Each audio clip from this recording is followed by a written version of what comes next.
The United States and Iran teeter on the brink of a deal that would cease hostilities between the two countries for 60 days, while both sides attempt to iron out a more lasting agreement. At stake are both traffic through the Strait of Hormuz and therefore global energy prices and Iran's nuclear ambitions. Joining me now is the author and foreign policy analyst Robert Kagan. Bob, it's good to have you on the program.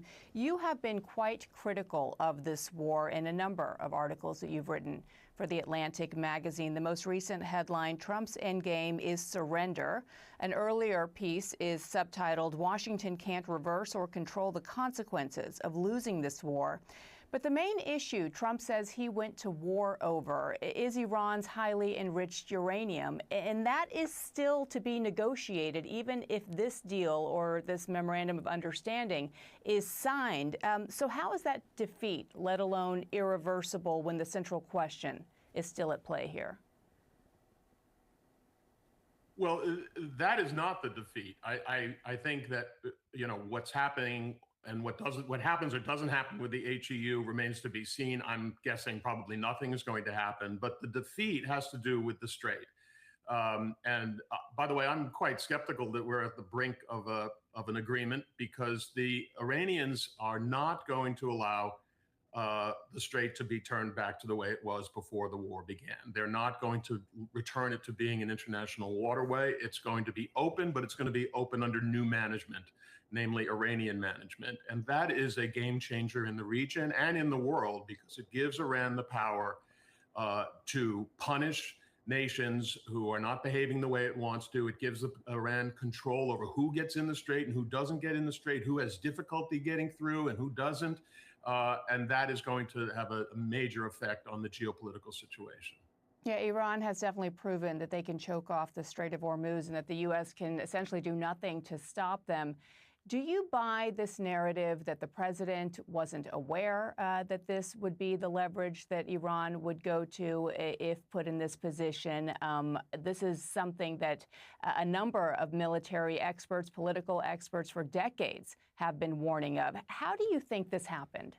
I think the president, who's a very short-term oriented person, saw a glittering prize, which was working with the Israelis to take out and destroy the Iranian regime. I think that Bibi Netanyahu and his advisors sold Trump on this plan, and told him he would be the great hero.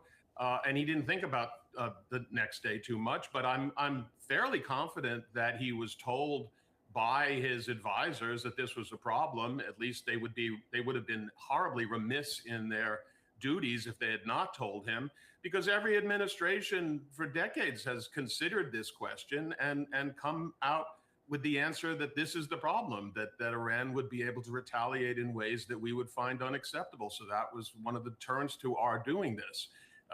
And Trump just simply disregarded it, because, as he often does, he saw a chance for a big win for him, and he didn't think too much about the consequences. And now that precedent has been set by Iran. You mentioned Israel. Something that we heard from President Trump last week was now demanding that Saudi Arabia, Qatar, and others join the Abraham Accords as condition for an Iran deal. You have said that this war has destroyed the Abraham Accords. You've also called them hollow, suggesting that peace between countries that were never going to fight was really, in essence, a point as to why the Abraham Accords didn't carry much weight. That is somewhat of a contradiction, I would argue, but even more significantly, we've seen trade boom among Abraham Accord nations. The deal survived the Gaza war.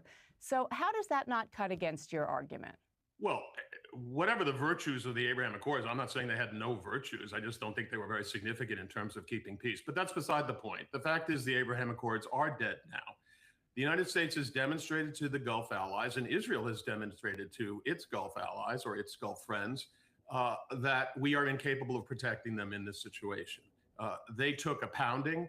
They are the ones who are mostly pushing for a peace right now, because they don't want to continue that. And more importantly, the notion that anyone is going to sign up now in an agreement with Israel and the United States after Israel and the United States have effectively lost this conflict to Iran is ludicrous. And the truth is, and this has been well reported, that those countries that Trump was talking about trying to get to sign up with the Abraham Accords were basically either amused or stunned that he would make this suggestion right now.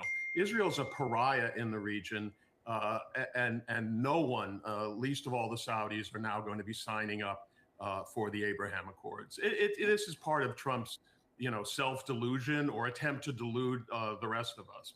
But in any case, it's not happening.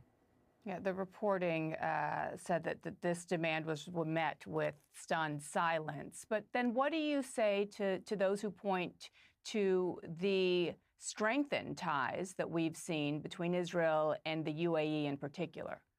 I think that's over. I think that's old news. I think that the consequences of this war is that the Gulf states are now going to have to make their arrangements with Iran in order to survive economically. They depend on access to the strait, obviously. And so long as Iran controls the strait, they're going to have to make a deal with Iran. We see what Oman is already doing in terms of working with Iran on procedures for controlling the strait. Other Gulf states will also have to make their arrangements. I don't think people understand, perhaps, what is actually going on in this conflict right now.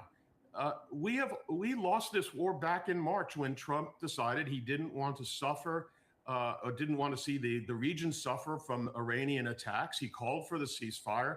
There's been a ceasefire ever since. He has not been willing to resume the conflict, and the Iranians, who are perfectly aware of that, are therefore not willing to make any concessions, and they haven't made any concessions. Robert Kagan, thank you so much for the time. Appreciate it. Thank you.